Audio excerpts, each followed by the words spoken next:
ఇంకెరోజు side అయితే 13వ తేదీ August నెల 2024 మంగళవారం. ఇంకెరోజు మనం మదనపల్లి మార్కెట్లో టొమాటో స్టాక్ అంటే దిగుమతిలా వచ్చి మనం ఎవరో తెలుసుకుందామండి.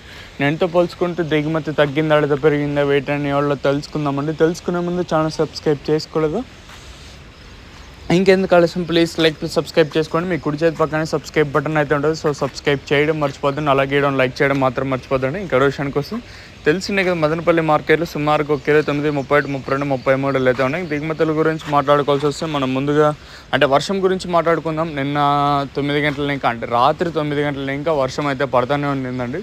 నాకే మదనపల్లి ఉన్నా కాబట్టి పెద్దగా వర్షం అయితే తగ్గనే లేదు. 9 గంటల ఇంకా ఈరోజు ఉదయం 5 గంటల వరకు పడతానే ఉండింది. సో ఇంకా దిగుమతుల గురించి మాట్లాడుకోవాల్సి వస్తే టీవీఎస్ మిల్ మొత్తం మాట్లాడుకునే తగ్గింది. అలాగే జీపీఆర్, ఎంఆర్ఎం, భాగ్యలక్ష్మి మండి లైన్ చూసుకున్నా కూడా పెద్దగా మార్పు అయితే లేదు. అలాగే స్టార్టింగ్, పాతాళం, ఓవరాల్గా మార్కెట్ అంటే మొత్తం కంపేర్ చేసుకుని దిగుమతులు అయితే పెద్దగా మార్పు అయితే లేదు. సేమ్ నేను వచ్చినట్లే ఇది కూడా తక్కువగానే దిగుమతులు అయితే వచ్చాయి. మరి చూద్దాము ఈ ధరలు అనేది ఏ విధంగా వెళ్తే చూడాలి. రోజు మీకు ఒకటే చెప్తా అంటే మీరు ఏమనుకున్నా నేను దానికేం చేయలేను. దిగుమతులు అక్కడ ఎలా వస్తాయో అలా చెప్పడం వరకు నా బాధ్యత. ఇదండి ఇన్ఫర్మేషన్.